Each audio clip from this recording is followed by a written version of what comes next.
అమ్మా ఇందులో నీ తప్పు లేదు. ఎందుకమ్మా ఏడుస్తున్నావు? అలా ఆలోచిస్తూ ఏడవకు అని పూరి అంటుంది. చూడు నువ్వు కావాలంటే ధ్రువని పెళ్లి చేసుకో. తారాని మాత్రం గగన్ పెళ్లి చేసుకోకూడదు. తార ఈ ఇంటికి కోడలుగా రావటం నాకు అస్సలు ఇష్టం లేదు అని శారద ఏడుస్తూ ల్యాప్‌టాప్‌లో వర్క్ చేసుకుంటున్న గగన్ దగ్గరికి వెళ్ళి చాలా ఏడుస్తూ ఉంటుంది. అమ్మా ఏమైందమ్మా? ఎందుకమ్మా ఏడుస్తున్నావు? అంటూ గగన్ హగ్ చేసుకొని ఓదారుస్తూ అడుగుతూ ఉంటాడు. రేయ్ గగన్, తార ఈ ఇంటికి కోడలుగా రావటం నాకు అస్సలు ఇష్టం లేదు. తార ఈ ఇంటి కోడలుగా తార సరైంది కానే కాదు. కావాలంటే ధ్రువకి, పూరికి పెళ్లి చెయ్యి. అంతేకాని నువ్వు తారాని పెళ్లి చేసుకోవద్దు. తారాకి ఎదుటి వాళ్ళ మనసు అర్థం చేసుకోవటం అస్సలు తెలీదు. నా కొడుకు చాలా మంచివాడు. తార లాంటి దాన్ని అస్సలు పెళ్లి చేసుకోకూడదు. భూమి దేవత నిన్ను ఎంతలా ప్రేమిస్తుందో నీకు కూడా తెలుసు కదా! నువ్వు ఇంట్లో నుండి గెంటేసినా నువ్వు ఎప్పుడెప్పుడు పిలుస్తావా? ఎప్పుడెప్పుడు వద్దామా అని వేయి కళ్ళతో ఎదురు చూస్తూ ఉండి, ప్రేమించే వాళ్ళని ఎప్పటికీ దూరం చేసుకోకూడదు గగన్. భూమి లాంటి దాన్ని అసలే చేసుకోకూడదు. నా మాట వింటావు కదా గగన్ అని శారద ఏడుస్తూ ఉంటే, గగన్ శారద కన్నీళ్లు తుడుస్తూ, చూడమ్మా నేను నా గురించి ఎప్పుడూ ఆలోచించలేదు. నేను తారాని పెళ్లి చేసుకుంటున్నది కేవలం పూరి కోసం మాత్రమే. పూరి ధ్రువని మాత్రమే పెళ్లి చేసుకుంటానని చెప్పింది. పెళ్లి పీటల మీద ఆగిపోతే ఎవరమ్మా మళ్ళీ పెళ్లి చేసుకోవటానికి ముందుకు వస్తారు? ధ్రువ ముందుకు వచ్చాడు. నేను నా గురించి ఆలోచించనమ్మా. పూరి చాలా సంతోషంగా ఉంటే నాకు అంతే చాలమ్మా. ధ్రువన్ పెళ్లి చేసుకున్న తర్వాత పూరి చాలా సంతోషంగా ఉంటుంది. ఈ ఒక్క విషయంలో మాత్రం నేనేమి మాట్లాడలేను, చేయలేనమ్మా. నువ్వు చాలా బాధపడతావని నాకు తెలుసు. కానీ పూరి కోసం తప్పదమ్మా. ఈ పెళ్ళిళ్ళు అయిపోయిన తర్వాత 4 రోజుల్లో మొత్తం అంతా సర్దుకుంటుంది. ప్లీజ్ అర్థం చేసుకో అమ్మా, అర్థం చేసుకో. కేవలం పూరి కోసమే నేను ఎంత బాధైనా భరిస్తాను అని గగన్ చెప్తుంటే అప్పుడే పూరి ఇదంతా చాటుగా వింటూ బాధపడుతూ ఉంటుంది. తర్వాత భూమి, చెర్రి ఇద్దరు ఇంటి బయట ఉంటారు. "వస్తోందా?" అని భూమి అడగటంతో, "ఆ! వస్తుంది, వస్తుంది. ఇప్పుడు మాత్రం నువ్వు ప్రేమ కోసం ప్రాణాలు ఇచ్చే పరితపించే ప్రేమికురాలివి. బాగా గుర్తుంది కదా!" అని చెర్రి అంటే, "అబ్బా! నా క్యారెక్టర్ గురించి నాకే ఎన్ని సార్లు గుర్తుకు చేస్తావు చెర్రి. ముందు మనం ప్లాన్ అమలు చేద్దాం" అని భూమి అంటుంది. "సరే వస్తోంది, వస్తోంది" అని చెర్రి పక్కగా దాక్కొని ఉంటే, భూమి గగన్‌తో వీడియో కాల్‌లో మాట్లాడుతున్నట్లు నటిస్తూ ఉంటుంది. అప్పుడే గోరింటాకు ఎన్నాళ్ళో వేచిన హృదయం అంటూ డాన్స్ చేసుకుంటూ అక్కడికొచ్చి భూమి మాట్లాడుతున్నది వింటూ ఉంటుంది. అయ్యో బావ, నీకు ఎన్నిసార్లు చెప్పాలి బావ, ఆ రోజు బిందు, శివల పెళ్లి చేసింది నేను కాదు ఆ పూర్వ. నేను ఈ విషయం ఎన్నిసార్లు చెప్పినా నువ్వు ఎందుకు అర్థం చేసుకోవు బావ? నన్నే అనుమానిస్తే ఎలా బావ అని భూమి మాట్లాడుతూ ఉంటే, అమ్మో అమ్మాయి గురించి మాట్లాడుతోందే అని గోరింటాకు చాటుగా వింటూ ఉంటే, అబ్బా భూమి ఏం నటిస్తున్నావు అని చెర్రి చాటుగా చూస్తూ అనుకుంటూ ఉంటాడు. అయ్యో బావ, మన ప్రేమని అపార్థం చేసుకోకు బావ. దానికోసం మన ప్రేమని దూరం పెడితే ఎలా? అపూర్వే చేసిందో గోరింటాకే చేసిందో నాకు తెలీదు బావ. అందుకు మన ప్రేమని బలి చేయకు బావ, బలి చేయకు. మన ప్రేమని నిరూపించుకోవటం కోసం కావాలంటే నా రక్తంతో నేను లెటర్ రాస్తాను బావ, లెటర్ రాస్తాను అని భూమి చెప్తూ ఉంటుంది. నాది బి పాజిటివే, నీది బి పాజిటివే బావ. ఈ రక్తంతో రాసిన లెటర్ రాసిన తర్వాతైనా మన ప్రేమని నమ్ముతావా బావ అని భూమి మాట్లాడుతూ ఉంటే, అబ్బో ఈ డైలాగ్ రాసింది ఎవరో, నాకే కన్నీళ్లు వస్తున్నాయి. సూపర్ సూపర్ అని చెర్రి అనుకుంటూ ఉంటాడు. నా రక్తంతో రాసిన లెటర్‌ని చదివిన తర్వాతైనా ఆ దేవుడు మన ఇద్దరిని కలుపుతాడు బావ, కలుపుతాడు అని భూమి చెప్తుంటే, ఇది మన అమ్మాయికి బాగా పనికొచ్చే విషయంగా ఉందే, వెంటనే చెప్తానని గోరింటాకు పరుగులు పెడుతుంది. భూమి, భూమి వెళ్ళిపోయింది అని చెర్రి వస్తాడు. అబ్బో భూమి నువ్వు సూపర్ భూమి అని చెర్రి అంటే, అయినా ఇదెందుకని చెర్రి అంటాడు.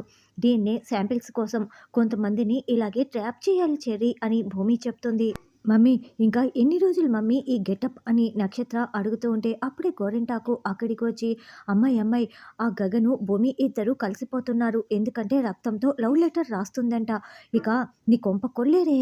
కాబట్టి ఒక పని చెయ్యి, ఆ భూమి గగన్లు కలిసిపోకముందే నువ్వు శరత్చంద్రకి నీ రక్తంతో లెటర్ రాయి. ఎందుకంటే అల్లుడు గారు నిన్ను అనుమానిస్తున్నారు కదా!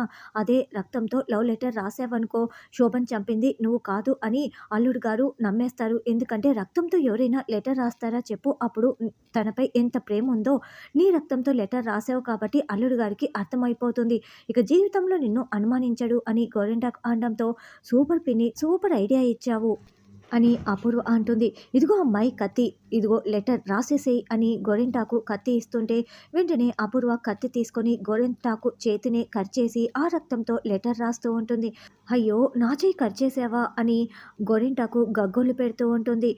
మమ్మీ బాగా డార్క్‌గా రాయి మమ్మీ. అప్పుడే డ్యాడీ మరింత నమ్ముతాడు అని నక్షత్ర చెప్తుంది. ఇదంతా భూమి కిటికీలో నుంచి చూస్తూ ప్లాన్ ఫ్లాప్ అయిపోయిందని అనుకుంటూ బాధపడుతూ వెళ్తుంది. తర్వాత తార గగన్ గారు నేను మీకోసం బట్టలు తీసుకొచ్చాను అని పూరికి ఇస్తుంది. శారదకు కూడా ఇస్తుంది. మీకోసం కూడా తీసుకొచ్చాను తీసుకోండి అని ఇస్తుంటే నాకు అవసరం లేదు ఇప్పుడు ఇవన్నీ ఎందుకని గగన్ అంటాడు. అవును వద్దమ్మా పెళ్ళైన తర్వాత చూసుకోవచ్చు తీసుకువెళ్ళు అని శారద అంటుంది. అదేంటత్తయ్య మా పెళ్ళి ఎప్పుడో అయిపోయింది. అంతే కదా పూరి మా అన్నయ్య నీకోసం స్పెషల్‌గా పర్చేస్ చేసి మరీ తీసుకువచ్చాడు. నేను కూడా మీకోసం తీసుకొచ్చాను గగన్ గారు వెళ్ళి మార్చుకురండి అని చేతిలో పెడుతుంది. "అన్నయ్య తీసుకునేనా? వేసుకొచ్చేనా?" అని పూరి అడగటంతో అలాగేనని గగన్ అంటారు. వాళ్ళిద్దరూ అటు వెళ్ళగానే "అత్తయ్య నేను మీకోసం స్పెషల్ చీర తీసుకొచ్చాను. ఓపెన్ చేసి చూడండి" అని తారానే ఓపెన్ చేసి చూపిస్తూ ఉంటుంది. "తెల్ల చీర అత్తయ్య" అని చెప్పటంతో "ఏంటి నా కోసం తెల్ల చీర తీసుకొచ్చావా?" అని శారద ఏడుస్తూ ఉంటే "అవునత్తయ్య మీరిలా రంగురంగుల చీరలు కట్టుకొని, పువ్వులు పెట్టుకొని, మంగళసూత్రం పెట్టుకొని అందంగా తయారైతే మావయ్య ఇక్కడికి వస్తూనే ఉంటారు. కాబట్టి అలా జరగకూడదంటే ఇలా తెల్ల చీర వేసుకోవాలి. అలాగే పువ్వులు పెట్టుకోకూడదు. బొట్టు తీసేయాలి. మంగళసూత్రాలు తీసేయాలి. అప్పుడే మావయ్య ఈ ఇంటి వైపు కూడా చూడరు" అని తార అంటే "నా భర్త బ్రతికుండగానే నన్ను తెల్ల చీర కట్టుకోమంటావా? అదంతా కుదరదని" శారద ఏడుస్తూనే వార్నింగ్ ఇస్తుంది. "అదేంటి గగన్ గారు నాకు తండ్రే లేదు చనిపోయాడని చెప్తుంటే మీరు భర్త ఉన్నాడని మాట్లాడుతున్నారని" తార అంటే "వాడేదో కోపంతో మాట్లాడుతున్నారు. ఏదో ఒక రోజు ఆయన విలువ తెలుసుకుంటాడు. తండ్రి బ్రతికే ఉన్నాడని ఒప్పుకుంటాడు. నా భర్త బ్రతికి ఉండగా నన్ను తెల్ల చీర కట్టుకోమంటావా? ఎంత ధైర్యం నీకు? ఆడది గడప దాటకూడదు, నోరు జారకూడదు అంటారు. నువ్వు ఇలా ఇష్టం వచ్చినట్లు మాట్లాడుతూ ఉంటే నేను చూస్తూ ఊరుకుంటాననుకుంటున్నావా? నాకే తెల్ల చీర ఇస్తావా? నాకు ఇదంతా అవసరం లేదు" అంటూ శారద వేలు చూపిస్తూ వార్నింగ్ ఇచ్చి చీరని విసిరి కొట్టేస్తుంది. "అత్తయ్య నేనిచ్చిన గిఫ్టే విసిరి కొడతారా?" అని తార అంటే "అవును విసిరి కొడతాను. ఏం చేస్తావు?" అని శారద ఏడుస్తూ ఉంటుంది. తర్వాత అపూర్వ బావా అని మాట్లాడుతూ ఉంటే నేను తర్వాత మాట్లాడతానని శరత్చంద్ర వెళ్తూ ఉంటాడు. బావా నువ్వు నన్ను ఇలా అనుమానించటం నేను అసలు తట్టుకోలేకపోతున్నాను. ఆ 9 మందిలో నా పేరు ఉంటే నేనే ఇదంతా చేసినట్లు కాదు కదా బావా. నీకు డౌట్ రావడం నిజమే అయినా నువ్వు ఇలా అనుమానిస్తే నేను భరించలేకపోతున్నాను బావా. నీకోసం చూడు బావా నేను నా రక్తంతో లెటర్ రాసుకువచ్చాను అని ఐ లవ్ యూ బావా అన్న లెటర్ని చూపిస్తూ ఉంటుంది. అయ్యో పిన్ని నువ్వు లెటర్ రాసావా? నేను నమ్మలేకపోతున్నాను. నీకు ఇంత ప్రేమ ఎక్కడి నుంచి వచ్చింది పిన్ని? నేను చూస్తానంటూ భూమి ఆ లెటర్‌ని లాక్కొని చూస్తూ ఉంటుంది. నా బావపై ప్రేమను నిరూపించుకోవటం కోసం నేను ఏమైనా చేస్తాను అని అపూర్వ అంటుంది. అయితే నీకు గాయం ఎక్కడైందో చెప్పు పిన్ని, నిరూపించుకో పిన్ని. నువ్వు నిజంగానే నీ రక్తంతో రాసావా? లేకుంటే గోరింటాకు రక్తంతో రాసావా? అని భూమి అడుగుతూ ఉంటే "ఆ! నా రక్తంతోనే రాశాను. గోరింటాకు రక్తంతో నేనెందుకు రాస్తానని" అపూర్వ అంటుంది.